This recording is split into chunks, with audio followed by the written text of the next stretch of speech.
ನಮಸ್ತೆ ಸ್ನೇಹಿತರೆ, PR academic ಸ್ವಾಗತ. ನೀವೇನಾದ್ರೂ ಸರ್ಕಾರಿ ಹುದ್ದೆ ಹುಡುಕ್ತಾ ಇದ್ದೀರಾ? ಇವತ್ತಿಗೆ ಆ ಹುಡುಕಾಟ ಕೊನೆ. ಯಾಕೆ ಅಂದ್ರೆ ತಿಂಗಳಿಗೆ 1.25 ಲಕ್ಷ ಅಂದ್ರೆ 1,75,000 ರೂಪಾಯಿಗಿಂತ ಜಾಸ್ತಿ ಸಂಬಳ ಸಿಗುವಂತಹ ಕೆಲಸದ ಡೀಟೇಲ್ಸ್ ತಗೊಂಬಂದಿದ್ದೀವಿ. ಈ ವಿಡಿಯೋನ ಕೊನೆ ತನಕ ನೋಡಿ. ಅರ್ಜಿ ಹೇಗೆ ಹಾಕೋದು, ನೋಟಿಫಿಕೇಶನ್ ಹೇಗೆ ಡೌನ್ಲೋಡ್ ಮಾಡ್ಕೋಬೇಕು, ಎಲ್ಲದನ್ನು ತಿಳಿಸ್ಕೊಡ್ತೀವಿ. ಅದಕ್ಕಿಂತ ಮುಂಚೆ ಇನ್ನೂ ಚಾನಲ್ ಸಬ್ಸ್ಕ್ರೈಬ್ ಆಗಿಲ್ಲ ಅಂದ್ರೆ ಆ ಸಬ್ಸ್ಕ್ರೈಬ್ ಬಟನ್ ಒಂದ್ಸಲ ಪ್ರೆಸ್ ಮಾಡ್ರಿ. ನಮಗೂ ಕೂಡ ವಿಡಿಯೋ ಮಾಡೋಕ್ಕೆ ಪ್ರೋತ್ಸಾಹ ಸಿಗುತ್ತೆ ನೀವು ಸಬ್ಸ್ಕ್ರೈಬ್ ಮಾಡಿದಾಗ. ಗೊತ್ತಾಯ್ತಾ? ಅದರ ನಂತರ ನೀವು ಪಕ್ಕದಲ್ಲಿರೋ ಬೆಲ್ ಐಕನ್ ಕೂಡ ಪ್ರೆಸ್ ಮಾಡಿ. ವಿಡಿಯೋ ಅಪ್ಲೋಡ್ ಆಗಿದ ತಕ್ಷಣ ನಿಮಗೆ ನೋಟಿಫಿಕೇಶನ್ ಬರುತ್ತೆ. ಆದಷ್ಟು ಬೇಗ ಅರ್ಜಿಯನ್ನು ಹಾಕೋಬಹುದು. ಇವಾಗ ವಿಡಿಯೋ ಶುರು ಮಾಡೋಣ. ICFRE ಅಂತ ಹೇಳಿದ್ರೆ Indian council of forestry research and education ಅಂತ ಹೇಳಿ. ಅಂದ್ರೆ ಅರಣ್ಯ ಸಂಶೋಧನಾ ಮತ್ತು ಶಿಕ್ಷಣ ಇಲಾಖೆಯಿಂದ ಹುದ್ದೆಗಳಿಗೆ ಅರ್ಜಿಯನ್ನ ಕರೆದಿದ್ದಾರೆ. ಉದ್ಯೋಗ ಸ್ಥಳ ಅಖಿಲ ಭಾರತದಲ್ಲಿ ಖಾಲಿ ಇದೆ. ಎಷ್ಟು ಹುದ್ದೆ ಖಾಲಿ ಇದೆ ಅಂತ ನೋಡೋದಾದ್ರೆ 25 ಹುದ್ದೆ ಖಾಲಿ ಇರುತ್ತೆ. ಯಾವ ಹುದ್ದೆ ಅಂದ್ರೆ ಸೈಂಟಿಸ್ಟ್ ಬಿ ಹುದ್ದೆ ಇದಾಗಿದೆ. ಇದಕ್ಕೆ ತಿಂಗಳಿಗೆ 56,100 ರೂಪಾಯಿಗಳಿಂದ 1,77,500 ರೂಪಾಯಿಗಳ ತನಕ ಸ್ಯಾಲ್ರಿ ಇರುತ್ತೆ. ಗೊತ್ತಾಯ್ತಲ್ವ ಯಾವ ಹುದ್ದೆ ಎಷ್ಟು ಸ್ಯಾಲರಿ ಇರುತ್ತೆ ಅಂತ ಹೇಳಿ. ಇವಾಗ ಸೆಲೆಕ್ಷನ್ ಪ್ರೋಸೆಸ್ ತಿಳ್ಕೊಳ್ಳೋಣ ಏನಿರುತ್ತೆ ಅಂತ ಹೇಳಿ. ರಿಟರ್ನ್ ಎಕ್ಸಾಮಿನೇಷನ್ ಇರುತ್ತೆ, ಅಂದ್ರೆ ಲಿಖಿತ ಪರೀಕ್ಷೆ ಇರುತ್ತೆ ಒಂದು. ಅದಾದ ನಂತರ ನಿಮ್ಮನ್ನ ಇಂಟರ್ವ್ಯೂಗೆ ಕರೀತಾರೆ, ಸಂದರ್ಶನ. ಇದೆರಡನ್ನೂ ಪಾಸ್ ಮಾಡಿದ್ರೆ ನಿಮಗೆ ಜಾಬ್ ಸಿಗುತ್ತೆ. ಗೊತ್ತಾಯ್ತಲ್ವಾ ಏನಿರುತ್ತೆ ಸೆಲೆಕ್ಷನ್ ಪ್ರೋಸೆಸ್ ಅಂತ. ಅರ್ಜಿಯನ್ನ ಹೇಗೆ ಹಾಕೊಳ್ಬೇಕು ಅಂತ ಹೇಳಿದ್ರೆ ಆನ್ಲೈನ್ ಮೂಲಕ ನೀವು ಅರ್ಜಿಯನ್ನ ಹಾಕೋಬೇಕು. ಆದರೆ ಅದಕ್ಕಿಂತ ಮುಂಚೆ ನೀವು ಅಫಿಷಿಯಲ್ ನೋಟಿಫಿಕೇಶನ್ನ ಸಂಪೂರ್ಣವಾಗಿ ಓದ್ಕೋಬೇಕು. ಇಲ್ಲ ಅಂತ ಹೇಳಿದ್ರೆ ಏನೇನು ಎಲಿಜಿಬಿಲಿಟಿ ಕ್ರೈಟೀರಿಯಾ ಇದೆ ಅಂತ ಹೇಳಿ ಗೊತ್ತಾಗೋದಿಲ್ಲ. ಅಪ್ಲಿಕೇಶನ್ ರಿಜೆಕ್ಟ್ ಆಗೋ ಚಾನ್ಸಸ್ ಜಾಸ್ತಿ ಇರುತ್ತೆ. ಅದಕ್ಕೋಸ್ಕರ ನೀವು ಅಫಿಷಿಯಲ್ ನೋಟಿಫಿಕೇಶನ್ ಸಂಪೂರ್ಣ ಓದಿದ ನಂತರ ಅರ್ಜಿಯನ್ನ ಹಾಕೊಳ್ಳಿ. ಓಕೆನಾ? ನೆಕ್ಸ್ಟ್ ನಿಮಗೆ application link, notification, education qualification ತಿಳಿಸ್ಕೊಡ್ತೀನಿ. ಅದಕ್ಕಿಂತ ಮುಂಚೆ ಇನ್ನು ಲೈಕ್ ಮಾಡಿಲ್ಲ ಅಂದರೆ ದಯವಿಟ್ಟು ಲೈಕ್ ಮಾಡಿ ಈ ವಿಡಿಯೋಗೆ. ನೀವು ಲೈಕ್ ಮಾಡಿದ್ರೆ ಯೂಟ್ಯೂಬ್ ಇನ್ನೂ ಹಲವಾರು ಜನರಿಗೆ ಈ ವಿಡಿಯೋನ ತಲುಪಿಸುತ್ತೆ. ಅದಕ್ಕೋಸ್ಕರ ನಿಮಗೆ ಲೈಕ್ ಮಾಡಿ ಅಂತ ಹೇಳೋದು. ಗೊತ್ತಾಯ್ತಲ್ವಾ? ನೆಕ್ಸ್ಟ್ ನೀವೇನಾದರೂ ನೋಡ್ತಾ ಇದ್ರೆ ಇದು ಯಾವ ವೆಬ್ಸೈಟ್ನಲ್ಲಿ ನಿಮಗೆ ಡೀಟೇಲ್ಸ್ನ ತಿಳಿಸ್ಕೊಡ್ತಾ ಇದ್ದೀವಿ ಅಂತ ಹೇಳಿ. ನಮ್ಮದೇ ವೆಬ್ಸೈಟ್ ಕಂಡ್ರಿ, prgovernmentjobs.com ಅಂತ ಹೇಳಿ. ಅಂದರೆ prgovtjobs.com ಅಂತ ಹೇಳಿ ನಿಮಗೆ ಹೊಸ ವೆಬ್ಸೈಟ್ನ ಕ್ರಿಯೇಟ್ ಮಾಡಿದ್ದೀವಿ. ಇದರ ಲಿಂಕು ಡಿಸ್ಕ್ರಿಪ್ಷನ್ ಮತ್ತೆ ಕಮೆಂಟ್ ಬಾಕ್ಸ್ನಲ್ಲಿ ಕೊಟ್ಟಿದ್ವಿ. ಏನಕ್ಕೆ ವೆಬ್ಸೈಟ್ ಕ್ರಿಯೇಟ್ ಮಾಡಿದ್ದೀವಿ ಅಂದರೆ ಯೂಟ್ಯೂಬ್ನಲ್ಲಿ 2 ರಿಂದ 3 ಜಾಬ್ ಡೀಟೇಲ್ಸ್ ತಿಳಿಸ್ಕೊಡ್ಬೋದು ಪ್ರತಿದಿನಕ್ಕೆ.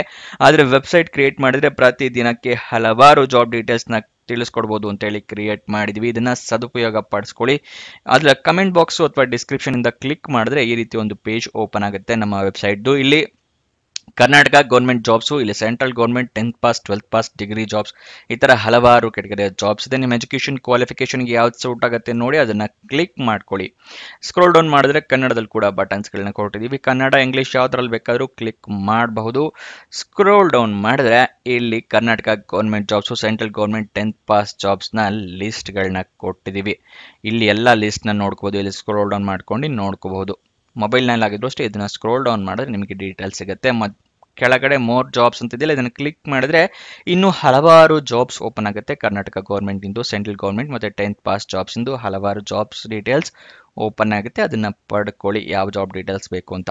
ಆದರೆ ನೀವು ಕೇಳ್ಬೋದು, ಈ ವೆಬ್ಸೈಟ್ನಲ್ಲಿ ಜಾಬ್ ಡೀಟೇಲ್ಸ್ ಅಪ್ಲೋಡ್ ಆಗಿದ ತಕ್ಷಣ ನಿಮಗೆ ಹೇಗೆ ಗೊತ್ತಾಗುತ್ತೆ ಅಂತ ಹೇಳಿದ್ರೆ, ನಾವು ನಿಮಗೆ ವಾಟ್ಸಪ್ ಮತ್ತು ಟೆಲಿಗ್ರಾಮ್ ಚಾನಲ್ನಿಂದ ಲಿಂಕ್ನ ಪ್ರೊವೈಡ್ ಮಾಡ್ತೀವಿ. ಸೊ ಅದನ್ನು ಫಾಲೋ ಮಾಡಿ. ಡಿಸ್ಕ್ರಿಪ್ಷನ್ನು ಮತ್ತು ಕಮೆಂಟ್ ಬಾಕ್ಸ್ನಲ್ಲಿ ಈ ಸೋಷಿಯಲ್ ಮೀಡಿಯಾ ಚಾನಲ್ಸ್ನ ಲಿಂಕ್ ಕೊಟ್ಟಿದ್ದೀನಿ ಡಿಸ್ಕ್ರಿಪ್ಷನ್ನಲ್ಲಿ. ಅಲ್ಲಿಂದ ಕ್ಲಿಕ್ ಮಾಡಿದ್ರೆ ನೀವು ಟೆಲಿಗ್ರಾಮ್ನ ಜಾಯ್ನ್ ಆಗ್ಬೋದು. ಅಲ್ಲಿಂದನೇ ಕ್ಲಿಕ್ ಮಾಡಿ ವಾಟ್ಸಪ್ ಚಾನಲ್ನ ಕೂಡ ಜಾಯ್ನ್ ಆಗ್ಬೋದು.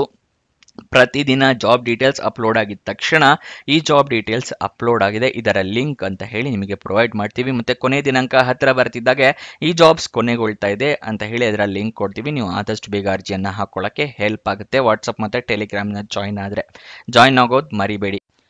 ಇವಾಗ ಡೀಟೇಲ್ಸ್ನ ಮುಂದುವರ್ಸೋಣ ಏನೇನು ಅಂತ ಹೇಳಿ.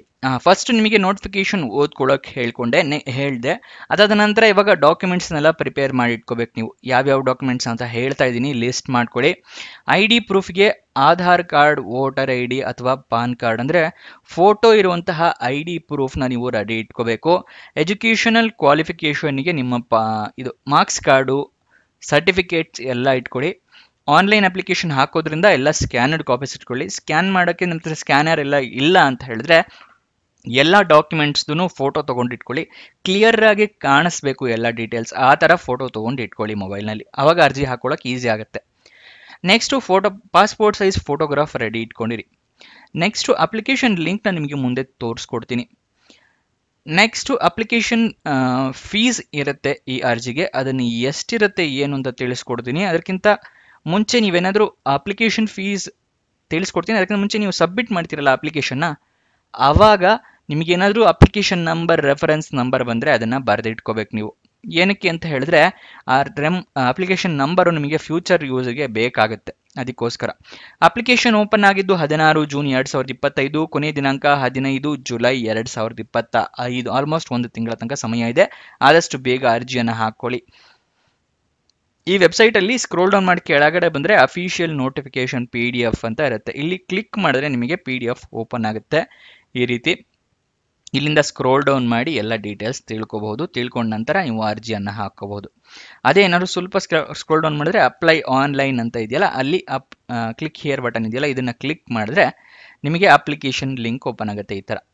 ಇಲ್ಲಿ ನಿಮ್ಮ ಮುಂಚೆನೇ ರಿಜಿಸ್ಟರ್ ಆಗಿದ್ರೆ ರಿಜಿಸ್ಟ್ರೇಷನ್ನು ನಂಬರು ಮತ್ತು date of birth hockey login ಆಗಿ ಸಬ್ಮಿಟ್ ಮಾಡ್ಬೋದು ಅಪ್ಲಿಕೇಶನ್ನ. ಇಲ್ಲ ಅಂದರೆ ಹೊಸದಾಗಿ ಅಪ್ಲಿಕೇಶನ್ ಹಾಕ್ತಾ ಇದ್ದೀರಾ ಅಂದರೆ ಫಾರ್ ರಿಜಿಸ್ಟ್ರೇಷನ್ ನಂಬರ್ ಅಂತ ಇದೆಯಲ್ಲ, ಇಲ್ಲಿ ಕ್ಲಿಕ್ ಮಾಡಿ. ಇಲ್ಲಿಂದ ಕ್ಲಿಕ್ ಮಾಡಿ ಎಲ್ಲ ಡೀಟೇಲ್ಸ್ನ ಫಿಲ್ ಮಾಡಿ ರಿಜಿಸ್ಟರ್ ಆಗಬಹುದು. ಗೊತ್ತಾಯ್ತಲ್ಲ? ಆಮೇಲೆ ಅಪ್ಲಿಕೇಶನ್ ಓಪನ್ ಆಗುತ್ತೆ. ತಿಳ್ಕೊಂಡ್ರಲ್ಲ ಹೇಗೆ ಅರ್ಜಿಯನ್ನು ಹಾಕೋಬೇಕು ಯಾವ ವೆಬ್ಸೈಟಿಂದ ಅಂತ ಹೇಳಿ.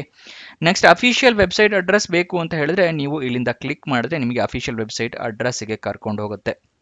ಗೊತ್ತಾಯ್ತಲ್ವಾ? ಅಫಿಷಿಯಲ್ ವೆಬ್ಸೈಟ್ ಪಕ್ಕ ನೀಲಿ ಕಲರ್ ಲಿಂಕ್ ಇದೆಯಲ್ಲ, ಅದನ್ನು ಕ್ಲಿಕ್ ಮಾಡಿದ್ರೆ ಅಫಿಷಿಯಲ್ ವೆಬ್ಸೈಟ್ ಅಡ್ರೆಸ್ಸು icfre.gov.in ಅಂತ ಹೇಳಿ. ಗೊತ್ತಾಯ್ತಲ್ವಾ? ಬೇಕಾದ್ರೆ ಬರ್ಕೊಳ್ಳಿ, icfre.gov.in. ಇದು ಅಫಿಷಿಯಲ್ ವೆಬ್ಸೈಟ್ನ ಅಡ್ರೆಸ್ ಆಗಿರುತ್ತೆ. ನೆಕ್ಸ್ಟು ಇವಾಗ ಎಜುಕೇಷನ್ ಕ್ವಾಲಿಫಿಕೇಷನ್ನು, ಅಪ್ಲಿಕೇಶನ್ ಫೀಸ್ ಎಲ್ಲದೂ ತಿಳಿಸ್ಕೊಡ್ತಾ ಇದ್ದೀನಿ. ಅಪ್ಲಿಕೇಶನ್ ಫೀಸು SC/ST ಕ್ಯಾಂಡಿಡೇಟ್ಸ್ಗಳಿಗೆ, PWD ಅಂದರೆ ಪರ್ಸನ್ ವಿತ್ ಡಿಸೇಬಲ್ಡ್ ಕ್ಯಾಂಡಿಡೇಟ್ಸ್ ಅಂದರೆ ಈಗ ಅಂಗವಿಕಲ ಕ್ಯಾಂಡಿಡೇಟ್ಸ್ಗಳಿರ್ತಾರಲ್ಲ ಅಂಥವ್ರಿಗೆ, ಮತ್ತು ವುಮೆನ್ ಕ್ಯಾಂಡಿಡೇಟ್ಸ್ ಹೆಣ್ಣು ಮಕ್ಕಳಿಗೆ 1000 ರೂಪಾಯಿಗಳ ಅಪ್ಲಿಕೇಶನ್ ಫೀಸ್ ಇದೆ. ಇನ್ನಿತರೆ ಎಲ್ಲ ಕ್ಯಾಂಡಿಡೇಟ್ಸ್ಗಳಿಗೂ 2000 ರೂಪಾಯಿ ಅಪ್ಲಿಕೇಶನ್ ಫೀಸ್ ಇದೆ. ಅಂದರೆ unreserved candidates, OBC candidates, EWS ಅಂದರೆ ಎಕನಾಮಿಕ್ ವೀಕರ್ ಸೆಕ್ಷನ್ ಕ್ಯಾಂಡಿಡೇಟ್ಸು ಅಂಥವ್ರು ಎಲ್ಲರಿಗೂ 2000 ರೂಪಾಯಿಗಳ ಅಪ್ಲಿಕೇಶನ್ ಫೀಸ್ನ ಇಟ್ಟಿದ್ದಾರೆ. ನೀವು ಆನ್ಲೈನ್ ಮುಖಾಂತರ ಅರ್ಜಿ ಶುಲ್ಕವನ್ನು ಪೇ ಮಾಡಬೇಕು. ನೆಕ್ಸ್ಟು ವಯೋಮಿತಿಯ ಡೀಟೇಲ್ಸ್ನ ನೋಡಿದರೆ ಮಿನಿಮಮ್ 21 ವರ್ಷ, ಮ್ಯಾಕ್ಸಿಮಮ್ 35 ವರ್ಷದವರು ಕೂಡ ಅರ್ಜಿಯನ್ನು ಹಾಕಬಹುದು. ಅಂದರೆ 21ರಿಂದ 35 ವಯೋಮಿತಿಯ ಡೀಟೇಲ್ಸು. ಎಜುಕೇಷನ್ ಕ್ವಾಲಿಫಿಕೇಷನ್ ನೀವು BE ಅಥವಾ BTech ಆಗಿರಬೇಕು ಅಥವಾ ಮಾಸ್ಟರ್ ಡಿಗ್ರಿ ಕಂಪ್ಲೀಟ್ ಮಾಡಿರಬೇಕಾಗತ್ತೆ. ರೆಕಗ್ನೈಸ್ಡ್ ಯೂನಿವರ್ಸಿಟಿ ಅಥವಾ ರೆಕಗ್ನೈಸ್ಡ್ ಬೋರ್ಡಿಂದ. ಇದು ಎಜುಕೇಷನ್ ಕ್ವಾಲಿಫಿಕೇಷನ್ ವಿವರ ಆಗಿದೆ. ನೆಕ್ಸ್ಟ್ ನಿಮಗೆ ಇದೆ ಡೈರೆಕ್ಟಾಗಿ ICFRE ರಿಕ್ರೂಟ್ಮೆಂಟ್ ವೆಬ್ಸೈಟೇ ಓಪನ್ ಆಗೋ ಥರ ಲಿಂಕ್ನು ಕೊಟ್ಟಿರ್ತೀವಿ. PR ಗೌರ್ಮೆಂಟ್ ಜಾಬ್ಸ್ 2 ಲಿಂಕ್ನು ಕೊಟ್ಟಿರ್ತೀವಿ. ನೀವು ICFREಗೆ ಹೋಗಬೇಕು ಅಂತ ಹೇಳಿದ್ರೆ ಅದನ್ನೇ ಕ್ಲಿಕ್ ಮಾಡಿ ಡೈರೆಕ್ಟಾಗಿ ಇದೇ ಪೇಜಿಗೆ ಬರಬಹುದು. ಗೊತ್ತಾಯ್ತಲ್ಲ? ಎಲ್ಲಿರುತ್ತೆ ಲಿಂಕು? ಡಿಸ್ಕ್ರಿಪ್ಷನ್ನು ಮತ್ತು ಕಮೆಂಟ್ ಬಾಕ್ಸ್ನಲ್ಲಿ ಲಿಂಕ್ ಸಿಗುತ್ತೆ ನಿಮಗೆ.